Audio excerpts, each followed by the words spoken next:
بوجعرانات وبوبلالات والفتنه الفتنه الفتنه الفتنه يا سي محمد، الله يجازيك بخير، هي انك تكون عايش هذه 18 عام في 1998 وينوض الوزير المكلف بتحديد القطاعات يقول لك بان في المغرب كاين 80,000 موظف شبح.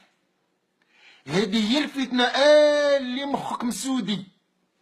80,000، هذه 16 عام كان عندنا 80,000 موظف شباح في الإدارات العمومية.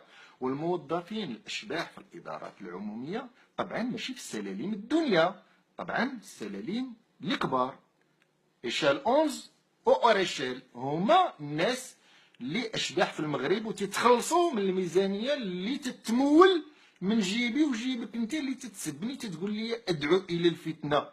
كان شي فتنه اكثر من 80,000 هذه 18 عام. 98 عباس الفاسي فاش كان باقي في الحكومه ديال دريج الجطو قال لهم حقاو الواد غادي، كان باقي وزير التشغيل وكان تيقول لهم غادي نحاربوا هاد الاشباح وعندهم الاسماء ديالهم وعندهم رقم الايجار وعندهم عندهم كل شيء معروفين، السميه والكنيه والعنوان وكل شيء. كان فيهم اللي عايش في الخارج وكاين اللي عايش في الداخل وكاين اللي مقابل تجارته وبلاداته، ولكن كيتخلصوا من الجيوب ديال دافعي الضرائب.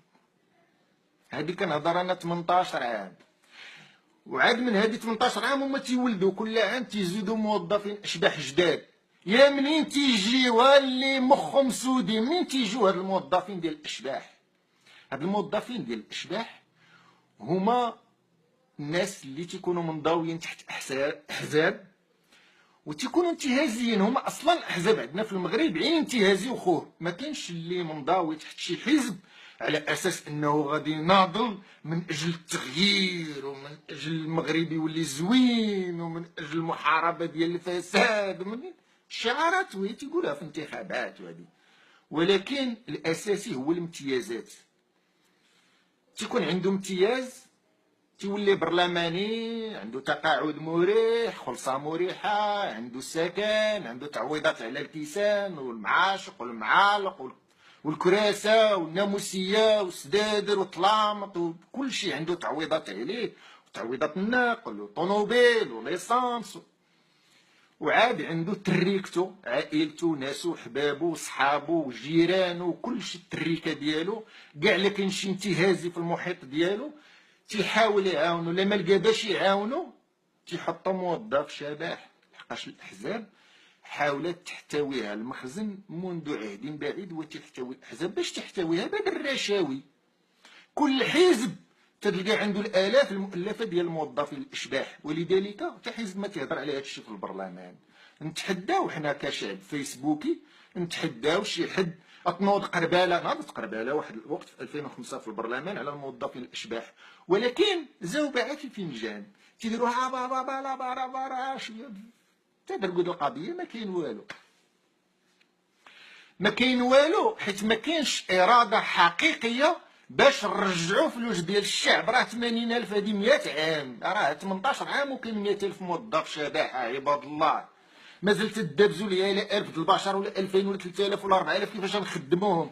وجري على دوك المساخط الوالدين هذوك 80,000 اللي تيسفوا الدم ديال المغاربه هذه سنين بلا ما نهضروا على هاد الناس اللي تزادوا من 98 لدابا. راه تزادوا الالاف المؤلفه، بمعنى راه ربما تتهضر دابا على شي 140 ولا 150 الف موظف شبح. هذه هي الفتنه اللي تيهضر عليها الفتنه، هذه هي الفتنه. عندنا جوج فتن بعدا تيبانوا لي كبار بزاف. ملك ديال البلاد ما عايش في البلاد، وعندنا الالاف المؤلفه اكثر من 100,000 ديال الموظف شبح تتخلصوا من الفلوس ديال دافعي الضرائب وكنعرفوهم، الدوله تتعرفهم السميات والكنيه والعنوان وكل شيء، سميت با سميت مو، فين قرا فين مشى فين جا، وتيتخلصوا من فلوسنا.